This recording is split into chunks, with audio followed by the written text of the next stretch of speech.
Good morning, everybody. Hayden Allred here. Iron Minds episode, 5011, something like that. Uh, got a cool show today. Trey's out on vacation, so we were able to steal him away from the Avenger Squad, from saving the world, get him live and in person. Greg, we talk about you all the time. It's great to have you on the show. Looking forward to this morning, man. What's going on in your world? Oh, so much, but very excited to be on the show this morning. Yeah, I feel like, even before the Tough Mudder, we got the text chains going and we're kind of going back and forth still. So it's fun I feel like I haven't lost contact with you guys. It's fun for me to usually see you in the morning on Monday morning, so it's good to be on the show. Look at Greg's commitment. He's in a public gym right now. He's got the phone propped up, ready to go. No excuses. I like it, man. That's awesome. I think today we're going to both kind of do our own respective workouts. I'm going to be doing a little bit of push-pull. My lower body is beat to hell from running the past couple days, starting to try to increase intensity in the sprints, but not real sure what we're going to talk about today, but I'm sure it's going to lead to something productive, and we're going to have an interesting conversation, to say the least. Yeah. It's in the public gym is quasi-public. I got myself right now. Monday mornings usually there's one other guy who might come in here, nice guy, but we got plenty of room to stay out of each other's ways. That's awesome. This morning I'm gonna be doing a core workout. Just it's a good way to start the week for me. Sometimes I'll get a run in, sometimes I'll do this. So it's a good way. This one you don't have to see me running around, and the treadmill's not very conductive for the mic. So Yeah. No, I know how that goes. Can totally relate on that. If I had to do this at my public gym, I don't know if we'd be able to hear each other because I work out at Gold's here in Waxahachie, and it gets packed even at 6 a.m. right when they open. Or 5 a.m. they open, actually. Man, you got anything fun going on this week? Or just same stuff, bigger pile? Yeah. Yeah, I always come in and it feels like, oh yeah, we don't have much going on, but then there always ends up being something kind of fun and interesting. So I actually got a night this week. I think it's going to be Wednesday night. I'm taking my kids to the driving range because I'm golfing for the first time in over a year next Monday. Nice. So I got to learn how to swing the clubs again. Not that I've ever been very good at it. So yeah, that whole golf game, that golf thing is a very seemingly elusive concept to me. I played and attended for my company at the Retail Industry Leaders Association in Grapevine this past year when we had that big event that went on. And I get the appeal of golf because when you do well, you get that that deep fulfillment, like when you make a good shot or something. But if you're asking me, dude, I could sit at Topgolf or a driving range and just try to park them on the moon. I don't really get satisfaction out of irons and short game stuff. I just want to hit it as hard as I can, which speaks to my my ignorance, but it's what I enjoy doing. So, well, but see, that's the thing is that you can try and crush the ball and that's great, but when you get down to it, like I said, I play maybe once a year. It's so much about just understanding where your clubs are at and what you're doing. If you hit one club 180, you need to know that. So that's kind of what I'm trying to dial in this week. I feel like it's one of those things too. You have to do consistently, and it's a never-ending practice, from what I understand. It's very difficult, obviously, and no knock on how the level it takes and the commitment it takes. It's just I don't know if I have the time or the attention span to get good at golf. Well, and it comes down to what's your focus, right? So I think my skill set on the golf course is just color commentary and just the hype, man. I'll keep everyone engaged. The game will not get stale, but another thing I've never understood this, and I still kind of mock it to this day, but the whole quietness on the backswing because you can't focus. Like, dude, I had to toe a rubber with thousands of people screaming at me, and I'm locked in, tunnel vision, throwing a baseball. Like, why? Like, you're a golfer, especially if you play a lot. Like, you're an athlete at that point. You're a competitor. It's like, how does noise mess you up in your moment? I don't understand that at all, and I think it's silly, personally. Well, yeah, it's one of those things, and I think it depends on who you play with. When I'm playing, it's not usually the most serious event, we'll get out there, have a couple of drinks. Hole 2 is the beer hole. So There you go. we'll be having some fun. And if somebody says something, it's not that big of a deal. Get these close grip presses going. Yeah, I'm trying to get my muscle endurance back. Like I said, I really haven't been lifting too much weights since we started the whole Tough Mudder thing. I found more joy in running, and so now I'm trying to get that healthy balance. I need to lift at least 3 times a week with my running. It is a balance, but it's interesting too how when you have something like that, you can change your goals and change how you're like.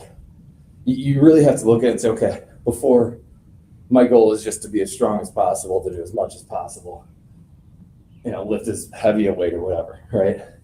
And then you get into something like, okay, I'm gonna sign up for a Tough Mudder. Well, hell, that's a 9-mile race. I can't not be, I can't change the distance of the race, so it's got to be at least 9 miles. So I got to be able to do that, and then still need to have some strength to you. I think too, just doing so much of the running, I have not been eating enough. So like I can feel the lack of nutrition. So I'm having to try to tackle both. It's like I've got enough to do one or the other right now. So I'm trying to fix that a little bit. Actually, ever since you mentioned it, on kind of I think it was every Saturday morning you mentioned what your breakfast was. I've kind of made that my daily thing as the past 5 or 6 days.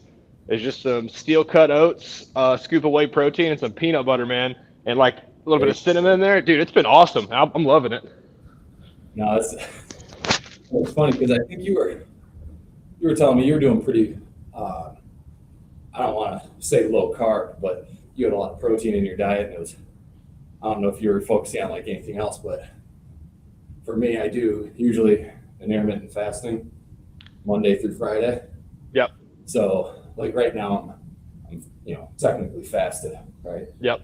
So when you get to the Saturday morning and I'm getting ready to go do my long run, and all of a sudden I get this boost of food and nutrients, man, I'm killing it. I feel like Superman for the first however long. Yep.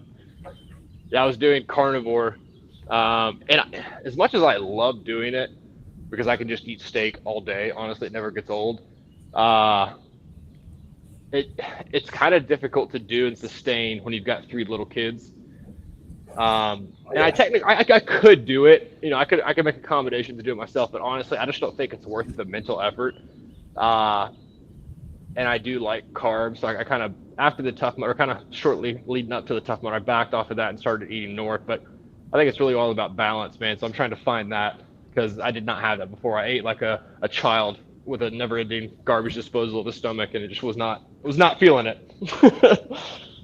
Well, yeah.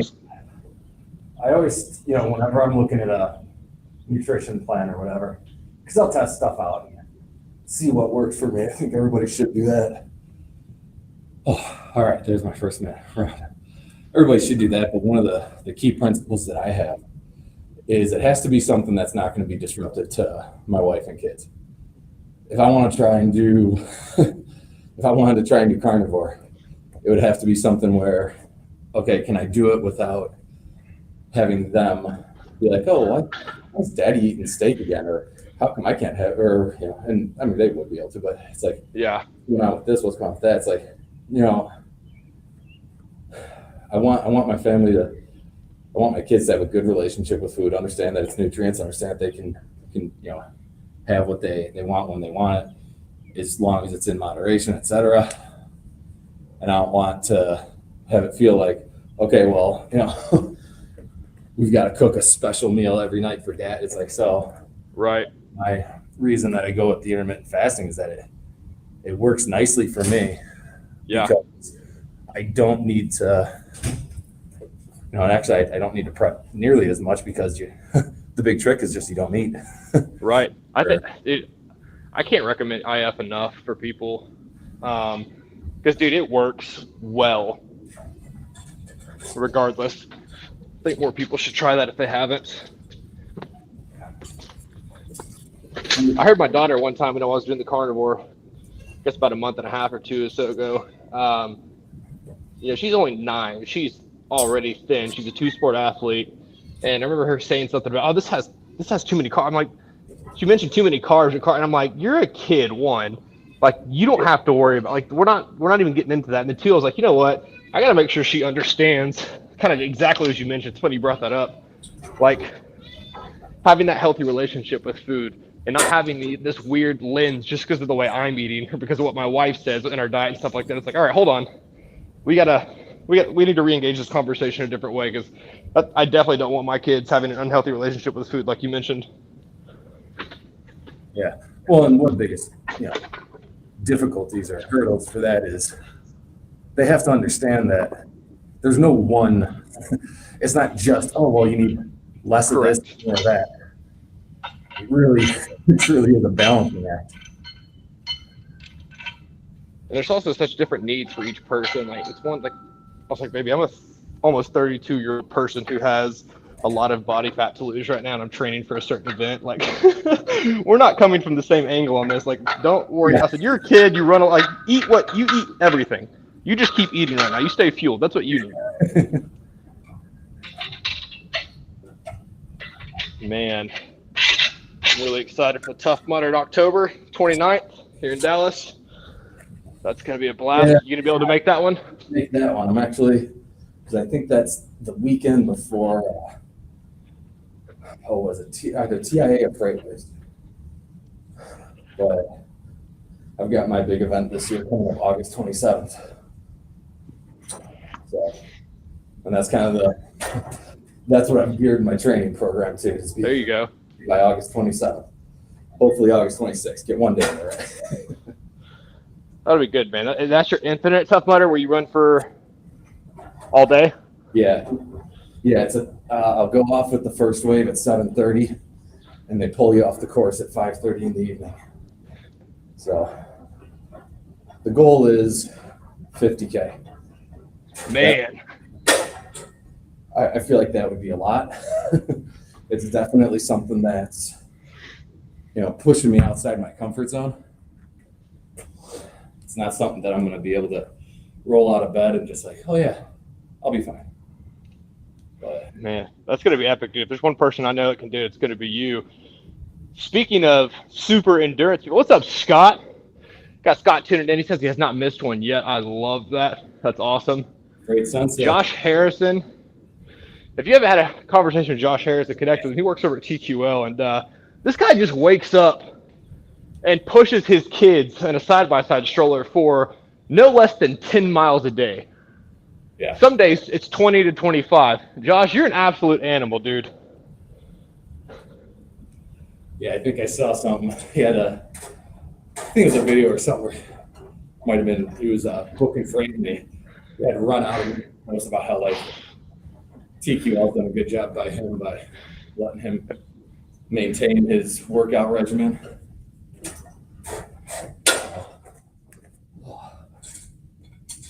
Good on them.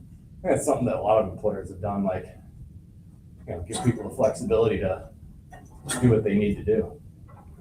Or do what they want to do, not need. Oh. Looks like we might have lost Hayden. So, let me check.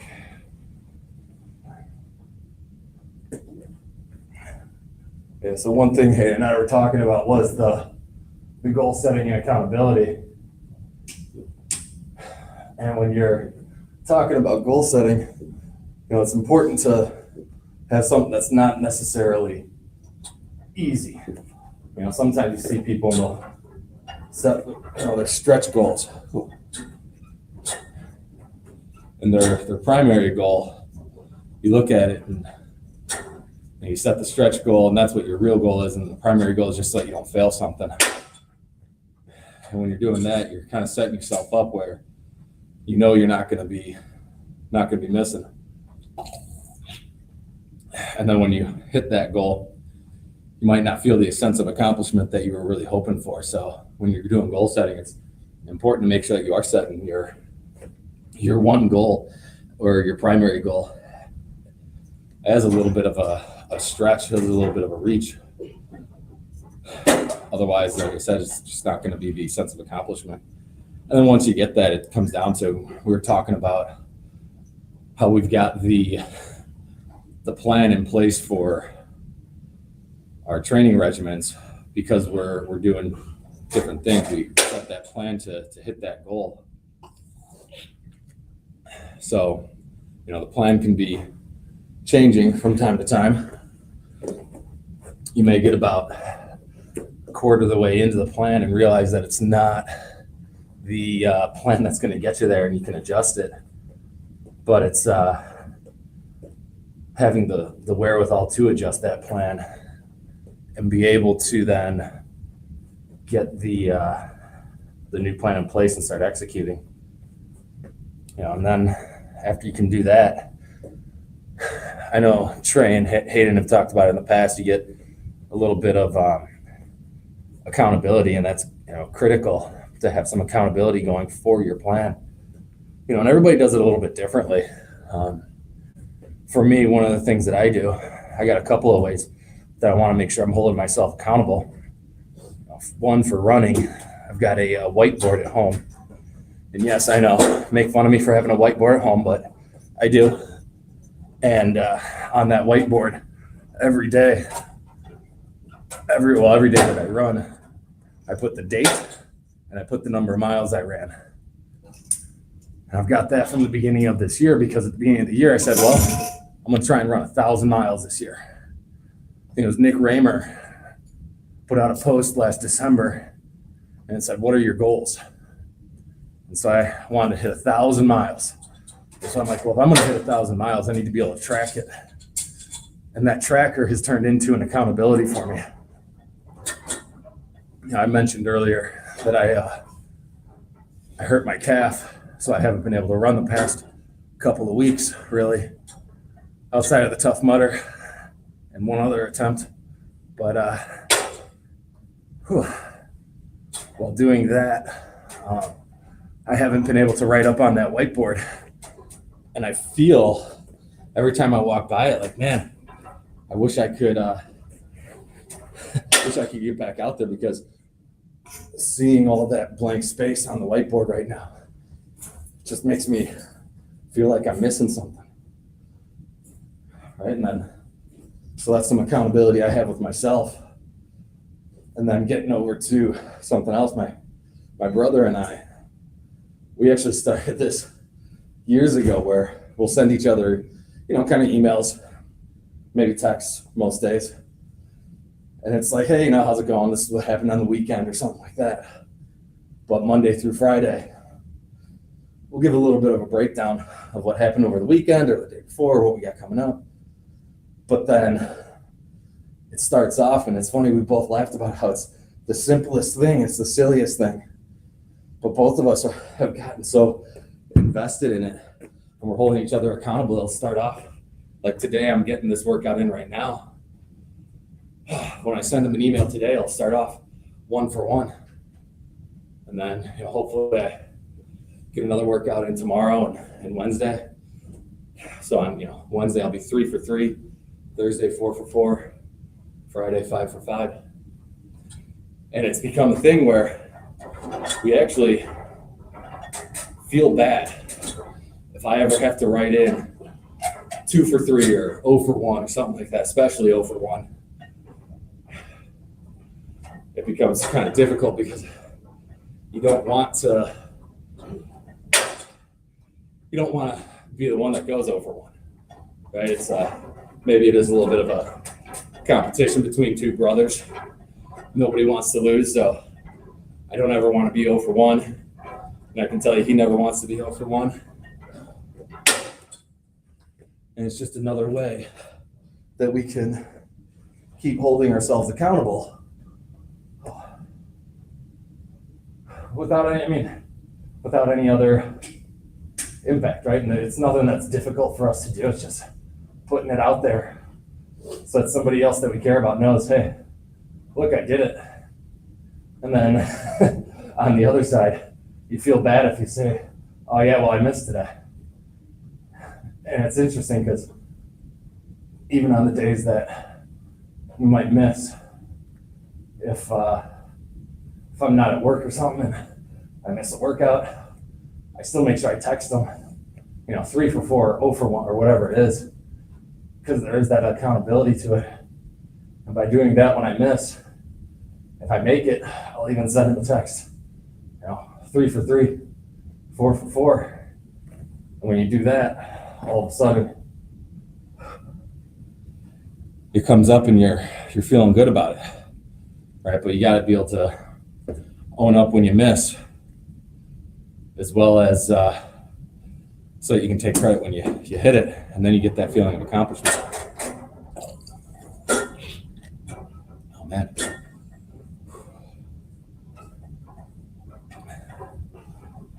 Core workouts are no joke. So I've done 3 sets through. I got 1 more. Then I'll get some stretching in. Hopefully we can get Hayden back in here. But yeah, so just kind of keep hitting on it. Goal setting and accountability is really what you got to make sure. And we were talking about nutrition as well. It works for nutrition. You got to be able to hit, hey, I want to get X amount, and it really depends on your goals. Take somebody else like Robert Beefcake Bain. His goal is to be the strongest man in logistics. Well, he probably is right now, but his goal is just to pick up and put down as much weight. He's a power lifter, doing squat, deadlift, and bench. So his nutrition plan, I'm confident that he's got his act together. His nutrition plan caters to that. My nutrition plan, I'm trying to run a 50K obstacle course race. So my nutrition plan caters to that. And then it comes down to, like I said, the execution, making sure that we're not, for Robert, and I'm guessing here, but it might be something more along the lines of he's got to make sure he gets enough of stuff. You got to make sure that he gets enough protein and enough calories in general so that his body can keep building that muscle. For me, that's kind of what Hayden was saying, like you change it up a little bit. I got a couple extra lbs on me that I can stand to drop. So I've got to make sure that my diet is got enough protein, enough calories that I'm not losing muscle. But I also need to make sure that I'm not putting on too much to gain fat. Because when you're running, I'm telling you, 3 pounds, you feel it. You feel 3 pounds when you're, running a longer distance. You're trying to make sure that you're not, putting too much of a toll on your knees, things like that.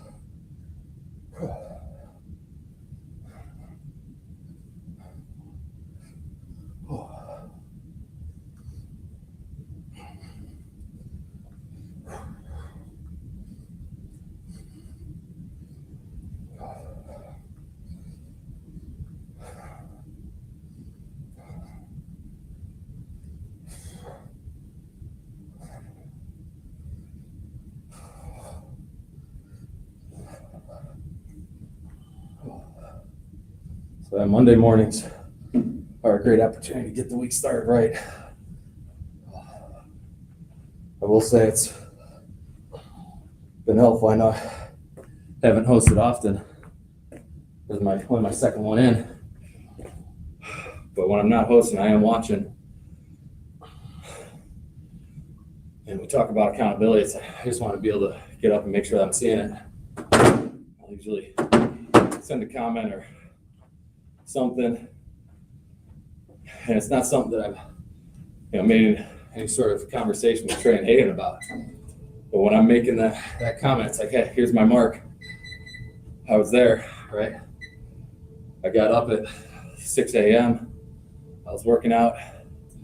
It's kind of another version of that 1-for-1 for me, making sure that I put as many opportunities for accountability in as possible.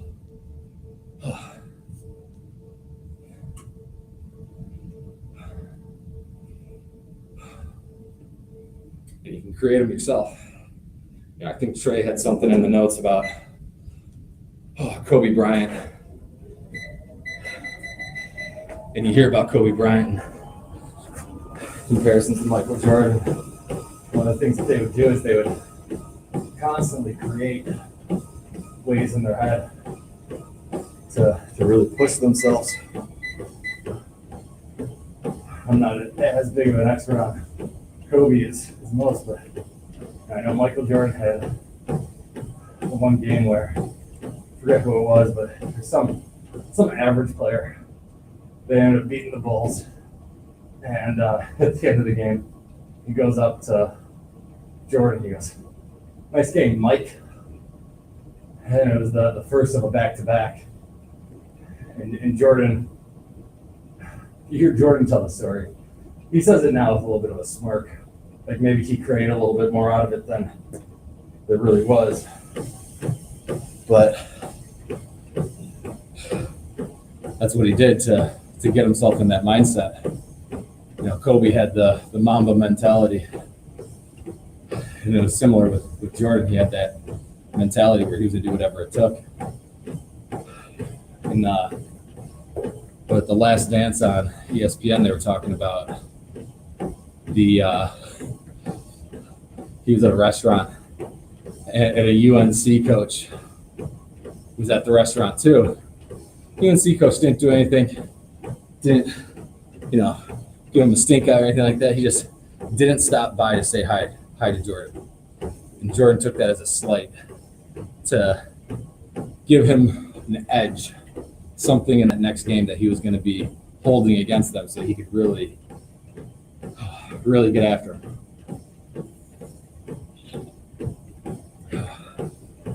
And that's his mindset, right? And that's, when people talk about the Mamba mentality, that's what they're talking about, is that mindset that you're just not going to break. You're not going to, not work. Jay Will had a commentary the other day where he was talking about he was playing the Lakers and he showed up and he got to the gym a couple hours before the game. We wanted to hit something like 500 shots before the game. And when we showed up, Kobe was there already. And then he gets his shots in. Kobe's still shooting. All right, he sits down and he's watching them. I think he said like 25, 30 minutes go by, and finally he, goes in and starts getting ready. And after the game, he goes to Kobe and he says, I saw you out here. You were shooting, so you're out here for a long time. Why were you out here for that long? What were you doing? And Kobe's response was, well, I saw you come in. I wasn't going to let you think that you could outwork me. So Kobe, not only did he get there before him and worked out the whole time he was there, he made sure he put in at least a half hour after Jay Will was done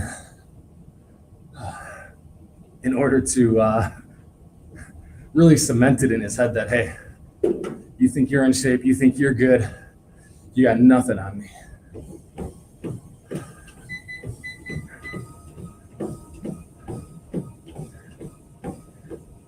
I can only imagine the accountability that he held himself to in every facet. And that's one of the reasons that, when he was playing, at least I never really heard a whole lot about Kobe. But I heard a lot afterwards about how he had all these businesses going and he was so successful. And it's like, you wonder where their time is. How do they find it? It's just so driven to make sure that they're the absolute best at everything they do.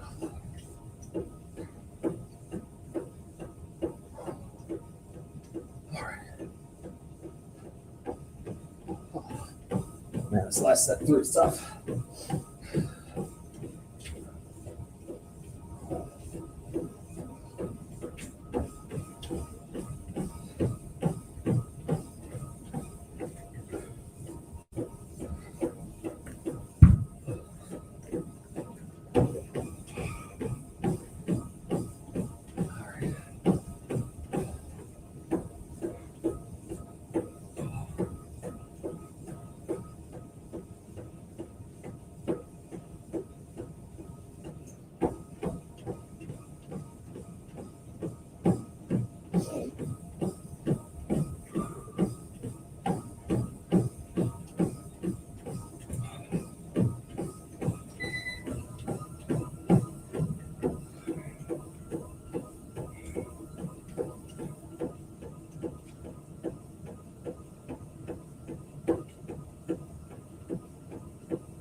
Okay. We got one more set of leg lifts. I think we'll call it out. Last set, right?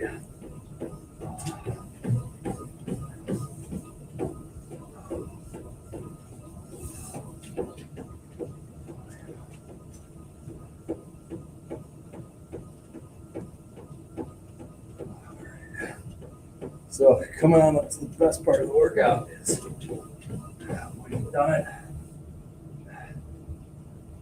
I'm not always loving the workout while I'm doing it. Sometimes I'm in bed and I think, man, it's great to get an extra 45 minutes of sleep. But you got to do a workout.